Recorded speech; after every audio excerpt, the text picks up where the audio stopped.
बिस्मिल्लाहिर्रहमानिर्रहीम अस्सलाम वालेकुम। मैं शाहिद सकलैन हूँ। आप मुझे मेरे यूट्यूब चैनल फेसबुक पेज पे देख रहे हैं। आज 6 जुलाई है, पीर का दिन है। इस्लामाबाद में गुज़श्ता रोज़ एक बहुत ही खौफनाक वाक़या पेश आया जिसने पूरे इस्लामाबाद को हिला के रख दिया। और ये वाक़या जो है बड़े ही एक सिक्योरिटी वाले एरिया में पेश आया, जहाँ आपको पता है यहाँ पे बैरिया यूनिवर्सिटी और दूसरे यहाँ पे एयर कम्प्लेक्स वगैरह मौजूद हैं। E11 के करीब, E7 के करीब ये सारा एरिया है। वहाँ पे जो है 9th एवेन्यू जहाँ से शुरू होती है, वहाँ पे एयरफोर्स के एक बहादुर ग्रुप कैप्टन जो है आसिम, उनको जो है बड़ी बेदर्दी से कत्ल कर दिया गया। बाद में जो उसकी इत्तला आई वो यही थी कि वो अपनी जो है ड्यूटी से बाहर जा रहे थे, रास्ते में थे कि उसने देखा कि एक मोटरसाइकिल सवार एक खातून के साथ ज़बरदस्ती कर रहा है, उसको असला दिखा रहा है उसको बचाते हुए। ये खुद शहीद हो गए। बड़ी अफसोसनाक खबर थी। ये वाक़या कैसे पेश आया? इसके बाद जो जिस मुल्ज़िम ने ये किया, जो कातिल था, वो यहाँ से भागा, कहाँ-कहाँ गया, कैसे गिरफ्तार हुआ, कौन-सी गलती से गिरफ्तार हुआ, पुलिस को उसने चकमा देने की कोशिश की। वो क्या था? फिर एक बाइक या राइडर है, उसका भी इसमें किरदार है पकड़वाने में, वो क्या था? सीसीटीवी फुटेज सामने आई, वो भी क्या है, उसमें क्या कुछ नज़र आता है। और साथ-साथ आज इसकी जो लेटेस्ट डेवलपमेंट है वो क्या है? इसके खिलाफ जो है इंसदाद दहशतगर्दी की एक्ट के तहत जो है दहशतगर्दी के एक्ट के तहत इसके खिलाफ मुकदमा दर्ज किया गया है और इंसदाद दहशतगर्दी की अदालत में इसको पेश किया गया है। आज तक की जो मुकम्मल तफ़सीलात हैं, वो आज की इस वीडियो में वो आपके साथ शेयर करेंगे। जनाब, जैसे मैं आपको पहले अर्ज़ कर चुका हूँ, एयरफ़ोर्स के बहादुर ग्रुप कैप्टन आसिम जो है खबर आई कि खातून को बचाते हुए वो शहीद हो गए। ग्रुप कैप्टन आसिम जो है वो 9th एवेन्यू से गुज़र रहे थे कि उन्होंने एक मोटरसाइकिल से एक खातून को उतरे हुआ देखा, जिसका हाथ मोटरसाइकिल सवार खींच रहा था। रिपोर्ट के मुताबिक ग्रुप कैप्टन आसिम ज़िम्मेदार शहरी होने के नाते मुड़कर वापस आए और मोटरसाइकिल के करीब गाड़ी रोकी, जिस पर लड़की जो है वो गाड़ी की दूसरी तरफ चली गई अपने आप को बचाने के लिए। इसी दौरान जो मुल्ज़िम साद, जिसका बाद में नाम पता चला साद अब्बासी इसका नाम है, उसने ग्रुप कैप्टन आसिम के साथ बदकलामी शुरू की और कुछ ही लम्हों में इसी बदकलामी के दौरान उसने फायर किया। ग्रुप कैप्टन अपनी गाड़ी में मौजूद थे और उनको ये फायर लगा और वही उनके लिए जानलेवा साबित हुआ। ज़ख्मों की ताब ना लाते हुए जान शहादत नोश कर गए। मुल्ज़िम मौका से फ़रार हो गया। पुलिस के मुताबिक मुल्ज़िम खातून ने बताया कि मुल्ज़िम उसका दफ्तर में कुलीग था, जिसने उसे काम पर ले जाने की पेशकश की, ताहम रास्ता तब्दील करके उसे कहीं और ले जाना चाहता था, जिस पर वो उससे ज़ोर आज़माई कर रहा था। खातून ने कहा कि ग्रुप कैप्टन आसिम ने बरवक्त मुदाखलत करते हुए मुझे महफूज किया, जो कि एक बहादुरी की मिसाल है। बहरहाल इन्होंने लवाहिकीन के लिए बहुत सारी दुआएँ हैं। इसके बाद ये जो मुल्ज़िम है, जिसका बाद में नाम पता चला कि ये साद अब्बासी इसका नाम है, ये खन्ना डाक में रहने वाला है। ये 20 साल का लड़का था। इसने छोटी-मोटी जॉब्स करता था। जो लेटेस्ट इन्फॉर्मेशन है वो यही है कि ये मेलोडी में एक कैश एंड कैरी है, वहाँ पे ये और लड़की आपस में जो है ये दोनों वहाँ पे काम करते थे। इनकी आपस में सलाम दुआ थी। आईजी साहब ने रात एक प्रेस कॉन्फ्रेंस की है। उन्होंने ये बताया है कि इससे पहले भी ये इस तरह का एक काम कर चुका है, मियाँ वाली ले जा चुका है एक लड़की को। और ये लड़की जो है कोई 12 दिन हुए थे इससे इसकी मुलाकात को और ये इसके साथ बाइक पे आई थी काम के लिए और ये उसे रास्ता बदल कर कहीं और ले जा रहा था। वही तलख्लामी वाला मामला हुआ। अच्छा, जब इसने ये सब कुछ कर लिया तो इसने क्या किया? अब पुलिस को चकमा देने के लिए जो चीज़ें सामने आई हैं मैं आपके साथ शेयर कर देता हूँ। हुआ कुछ यूँ कि ये जब यहाँ से इसने कार्रवाई वारदात डाली, ये करने के बाद ये यहाँ से भागा, फरार हुआ। लड़की मौके पे मौजूद रही, पुलिस वहाँ पे पहुँची मौके पर, उन्होंने लड़की को तहवील में लिया। लड़की ने वहाँ पे क्योंकि मौजूद थी, उसने इसका बताया कि इसका नाम क्या है, कहाँ का रहने वाला है। ज़ाहिर है लड़की इसको जानती थी, उसने इसकी डिटेल बताई।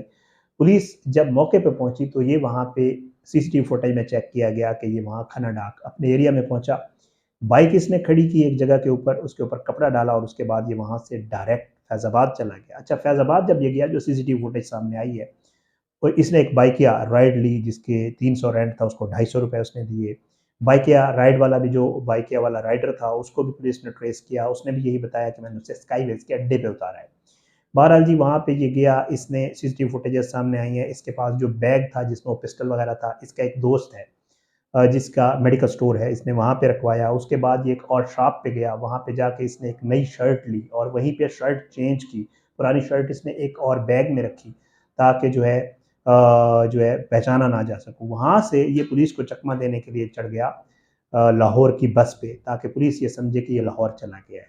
भेरा के करीब जाकर ये वहाँ पे उतरा और ये वापस आया। अपना फ़ोन नंबर इसने अपने एक दोस्त को कॉल करने के बाद बंद कर दिया था और वहाँ से भेरा से वापस आया। इसने किसी और के नंबर से कॉल की उस मेडिकल स्टोर वाले अपने दोस्त को कि मैं आ रहा हूँ मेरा सामान लेने के लिए। ये वहाँ पे पहुँचा, लेकिन इससे पहले पुलिस वहाँ पहुँच चुकी थी। उस बंदे से पूछ-पूछ पुलिस कर रही थी। पुलिस को ये इन्फॉर्मेशन मिल गई कि ये वापस आ रहा है। ये जब वहाँ गया तो इसने एक बच्चे को उस दुकान पे भेजा कि जी आप जाके बैग ले आए। बहरहाल जब बच्चा बैग लेने के गया और उसने कहा कि जी इस तरह साद अपना बैग मांग रहा है, तो पुलिस को पता चल गया कि ये पहुंच चुका है। बच्चे ने बताया कहाँ खड़ा हुआ है, पुलिस वहां गई, इसको पकड़ लिया, गिरफ्तार कर लिया और ये जनाब जो है वो गिरफ्तार हो गया। गिरफ्तार करने के बाद इसको नामालूम मकाम पर मुंतकिल किया गया और फिर उसके बाद इससे जो पूछ पूछ हुई वो जो है इसने वही बताया कि जी लड़की और मेरा आपस का मामला था, ये आया, तब कलामी हुई, मुझे पता नहीं चला। ये जो है सारा मामला वाक़या इस तरह पेश हुआ। बहुत बड़ा सवालिया निशान पैदा हो गया।